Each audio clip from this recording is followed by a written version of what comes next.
करके चले गए। भगवान बड़े सुंदर सुंदर बाल लीलाएं करते हैं। गुटमन गुटमन गुटमन गुटमन चलने लगे हैं भगवान। 1 वर्ष के भगवान हुए तो गर्गाचार्य जी नंद भवन के आगे आए तो नंद बाबा ने कहा कि गर्गाचार्य जी, मेरे घर में 2 लाला हुए हैं, लेकिन एक का भी नामकरण नहीं हुआ, आप उनका नाम रखवाओ। 2 लाला कौन से हुए थे? लाला तो एक हुआ था माँ यशोदा के, और दूसरा लाला हुआ था माता रोहिणी के, बलराम जी महाराज। नाम नहीं रखा दोनों का।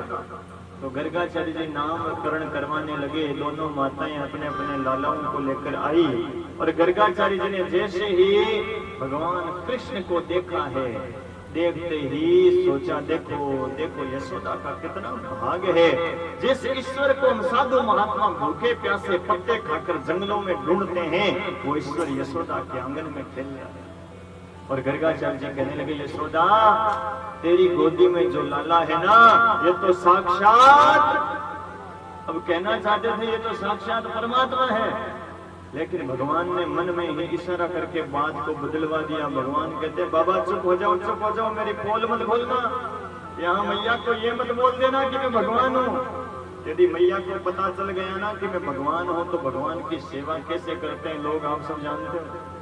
भगवान को एक अलमारी में बिठा देते हैं, 2 अगरबत्ती सुबह, 2 अगरबत्ती शाम को, थोड़ा सा प्रसाद सुबह, थोड़ा सा प्रसाद शाम को, अलमारी का दरवाजा बंद कर देते हैं। पूरे दिन महाराज वो धुआं भगवान के मुंह में जाता है। ऐसे लोग सेवा करते हैं। और कभी कभी कहीं भोजन करने जाना हो तो लोग कहते हैं, भगवान आपके लिए कौन चूल्हा जलाएगा, रोटी कौन बनाएगा, आज गौ माता के दूध से ही काम चलाओ। भूखा और रहना पड़ता है, इसलिए यहाँ भगवान बनने में फायदा नहीं है, यहाँ तो बेटा बनने में फायदा है। बेटा बनूंगा, मैया गोदी में बिठाएगी, माखन मिश्री खिलाएगी, इसलिए यहाँ पोल मत खोलना, चुप हो जाओ यहाँ पर। तो गर्गाचार्य जी ने बात को बदल दी और कहते, मैया आपकी गोदी में जो लाला है, ये तो साक्षात गुणों का खजाना है। इसके हजारों नाम होंगे, लेकिन एक विश्व प्रसिद्ध इसका नाम होगा। इसको लोग कहेंगे कृष्ण। कृष्ण का अर्थ क्या होता है? कर्षयति जीवानाम चित्त इति कृष्ण। जो जीवों के चित्त को अपनी ओर आकर्षित करता हो, खींचता हो, उसका नाम है कृष्ण। और मैया जो दूसरा लाला है माता रोहिणी की गोद में, इसका नाम मैं बलराम रखता हूँ, क्योंकि इसके अंदर बल की अधिकता होगी, ताकत की अधिकता होगी। गर्गाचार्य जी नामकरण करा के खूब सारी दक्षिणा लेकर के, आशीर्वाद देकर के चले गए। भगवान 2 वर्ष के हुए। एक दिन भगवान के आंगन के अंदर एक मोर आया, और वो मोर नृत्य करने लगा, नाचने लगा। जैसे ही मोर ने नृत्य किया है, भगवान कृष्ण उस मोर के नृत्य को देखकर आनंदित होते हैं। और एक मोर के शरीर से एक पंख नीचे गिरता है। माँ यशोदा ने पंख को छोटा बनाकर भगवान कृष्ण के बालों का जूड़ा था, उस जूड़े के अंदर उस पंख को लगाया। उसी दिन से भगवान ने अपने माथे के ऊपर मोर का मुकुट लगाना प्रारंभ किया। मोर का ही पंख क्यों लगाते हैं भगवान? संसार में अनेक पशु पक्षी बड़े सुंदर हैं, लेकिन किसी अन्य पक्षी का पंख नहीं लगाते हैं। भगवान मोर का ही पंख क्यों लगाते हैं? क्योंकि मोर एकमात्र पूरे विश्व में, संसार में ऐसा जीव है जो जीवन भर ब्रह्मचर्य का पालन करता है।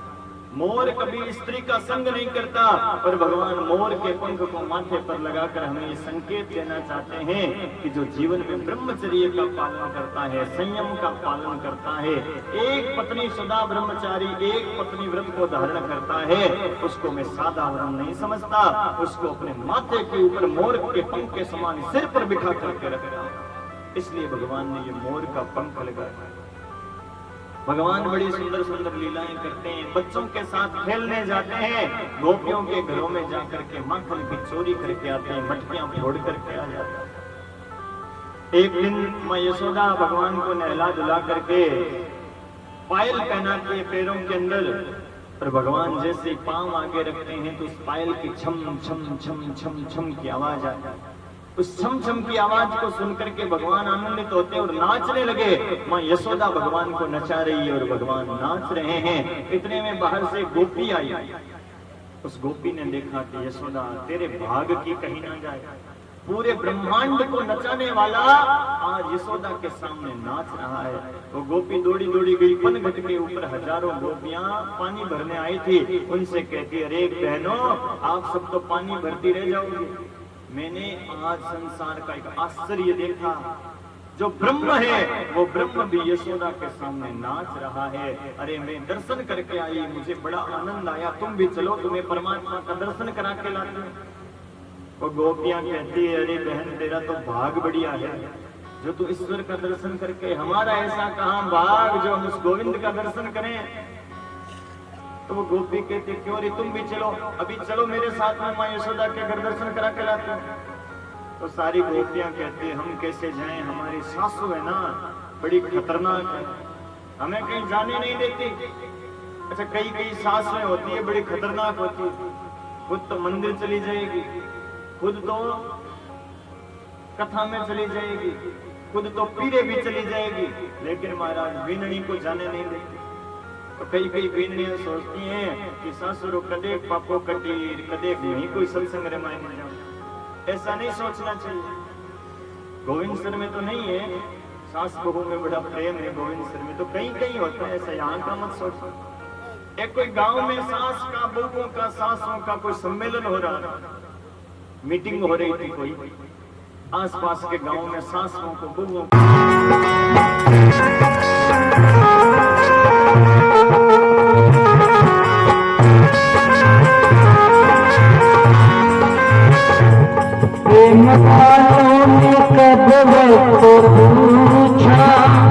उनकी पूजा में सुन ले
दिन तक गिरिराज भगवान को अपनी उंगली पर उठा कर रखा था। और भगवान दिन में भोजन कितनी बार करते थे पता है? भगवान माँ यशोदा के पास में जब रहते थे ना, तब भगवान दिन में 8 बार भोजन करते थे। अब ग्वाल बालों ने क्या सोचा कि हमारा कन्हैया रोज 8 बार भोजन करता है और 7 दिन तक कन्हैया ने ना तो कुछ खाया है और ना ही कुछ पिया है, इसलिए 8 दिनों का भोजन बाकी पड़ा है हमारे कन्हैया का, इसलिए 8 दिनों का एक साथ भोजन जमाएंगे। महाराज 7 दिन तक भूखे थे और 8 बार भोजन करते थे। 7 8 कितना होता है? 56 इस कारण से भगवान को ये 56 भोग की परंपरा पड़ी है और भगवान को 56 भोग इस कारण से लगाया जाता है। आइए हम सब भी मिलकर के भगवान को 56 भोग लगाएंगे। मानसिक रूप से 56 भोग के अंदर जो शामिल होता है उसको वास्तविक रूप में भगवान को 56 भोग लगाने का फल प्राप्त हो जाता है। आइए सभी प्रेम और भाव के साथ भगवान को 56 भोग का भोग लगाएं। आवो आवो सावरिया देवा आवो जीनो जी भोग लगावो ऐ 56 भोग प्यार जी तारा कावरिया करे मनोहार जी तारा कावरिया करे मनोहार जी आओ आओ सावरिया देवा आवो जीनो जी भोग लगावो 56 भोग प्यार जी तारा कावरिया करे मनोहार जी तारा कावरिया करे मनोहार जी।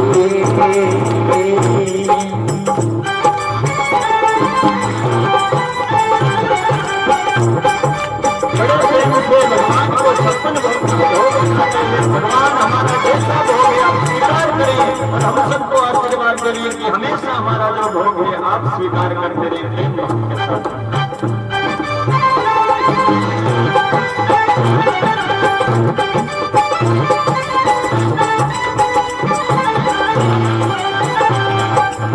केसरिया बरती कला कंदर भरी मेरा इमरती बालुशाही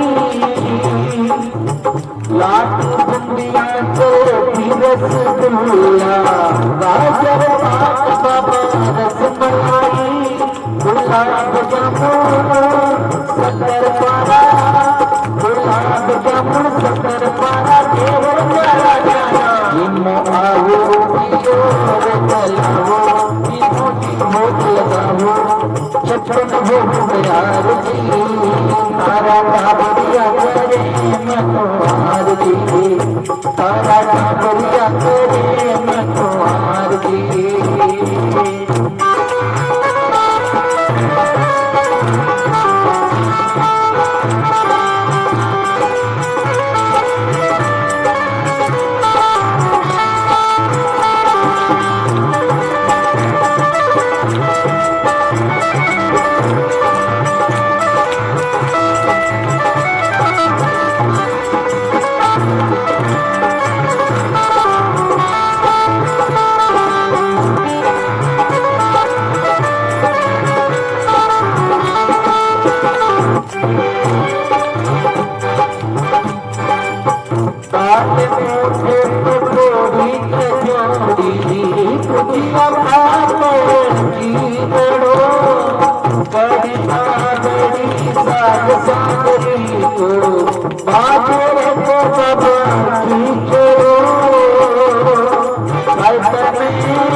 तारा कावरिया करे मनोहार जी तारा कावरिया करे मनोहार जी आओ आओ सावरिया बेटा आओ जीनो जी भोग लगाओ 56 भोग प्यार जी तारा कावरिया करे मनोहार जी तारा